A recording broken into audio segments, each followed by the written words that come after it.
स्वागत है आपका विष्णु की दुनिया पर। यहाँ कहानी खत्म होने के बाद भी खौफ खत्म नहीं होता। शुरू करते हैं आज की दास्तान। इससे पहले चैनल पे नए हो तो चैनल को कर लो सब्सक्राइब। अब यह कहानी शुरू होती है।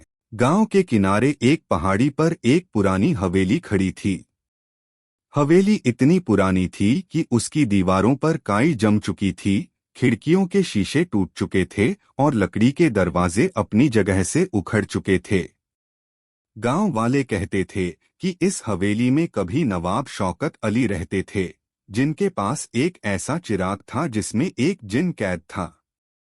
यह जिन सिर्फ मालिक की आज्ञा मानता था और उसकी हर ख्वाहिश पूरी करता था, लेकिन हर ख्वाहिश के बदले एक कीमत मांगता था, कभी किसी की उम्र, कभी किसी की रूह। आरव, जो शहर में पढ़ा लिखा था लेकिन बेरोजगार और परेशान, गांव में अपने चाचा के पास आया था। एक रात चाचा ने आग के पास बैठकर उसे हवेली की कहानी सुनाई और चेतावनी दी कि उस हवेली के पास भी मत जाना। लेकिन आरव के मन में उस रात एक अजीब बेचैनी उठी। उसे लगा कि ये सब सिर्फ पुराने जमाने की दंतकथाएं हैं। अगले दिन वह अकेला हवेली की ओर निकल पड़ा। हवेली के पास पहुंचते ही उसे ठंडी हवा का एक झोंका महसूस हुआ, जैसे किसी ने उसकी गर्दन पर बर्फ रख दी हो। दरवाजा बिना छुए धीरे धीरे खुल गया। अंदर सन्नाटा था। फर्श पर धूल की मोटी परत और जाले लटके थे। जैसे जैसे वह हवेली में अंदर बढ़ा, उसे हल्की हल्की फुसफुसाहटें सुनाई देने लगीं। आवाजें इतनी धीमी थीं कि शब्द साफ नहीं सुनाई देते थे, पर ऐसा लगता था जैसे कोई उसे बुला रहा हो। हवेली के तहखाने में उसने एक लोहे का बक्सा देखा। बक्सा पुराना था लेकिन ताले पर एक भी जंग का निशान नहीं था। जैसे ही उसने ताले को छुआ, बक्सा अपने आप खुल गया और उसके अंदर एक पुराना काला चिराग रखा था। आरव ने हंसते हुए चिराग उठाया और मजाक में उसे रगड़ दिया। अगले ही पल पूरे तहखाने में तेज हवा का तूफान चल पड़ा। दरवाजे जोर से बंद हो गए और चारों तरफ अंधेरा छा गया। एक गहरी भारी आवाज गूंजी, मैं जिन जाहिर।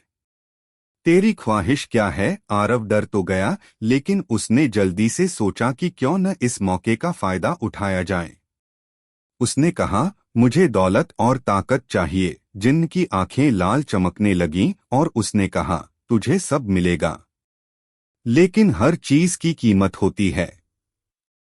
अगले ही दिन आरव के घर में गहनों और नोटों के बक्से आ गए। गांव में उसका नाम होने लगा, लेकिन उसी के साथ उसकी जिंदगी में अजीब घटनाएं भी शुरू हो गईं।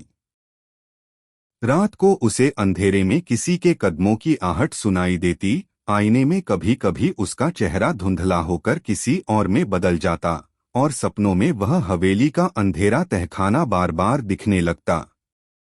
धीरे धीरे वह समझने लगा कि जिन्न ने कुछ लिया है, लेकिन क्या, ये उसे पता नहीं था। एक रात आरव ने सपना देखा कि वह हवेली में खड़ा है और जिन्न मुस्कुरा रहा है। जिन्न ने कहा, तेरी आखिरी ख्वाहिश पूरी करने का वक्त आ गया है। अब तेरी रूह मेरी होगी। आरव चीखते हुए उठा, लेकिन उसके कमरे का दरवाजा अपने आप बंद हो चुका था। खिड़कियों से ठंडी हवा अंदर आ रही थी और दीवारों पर अजीब सी परछाइयां हिल रही थीं। उसने भागने की कोशिश की, लेकिन जैसे ही उसने दरवाजा खोला, वह सीधा हवेली के तहखाने में पहुंच गया, जहां जिन्न उसका इंतजार कर रहा था।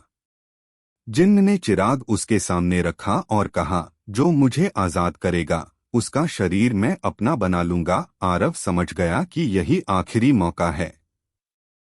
उसने कांपते हाथों से चिराग उठाया और उसे जमीन पर दे मारा। चिराग के टूटते ही एक भयंकर चीख गूंजी। पूरा तहखाना आग की लपटों से भर गया और फिर सन्नाटा। अगली सुबह गांव वालों ने हवेली की जगह सिर्फ राख पाई। आरव कभी वापस नहीं मिला, लेकिन कहते हैं रात के वक्त पहाड़ी से अभी भी किसी की आवाज आती है, तेरी ख्वाहिश क्या है?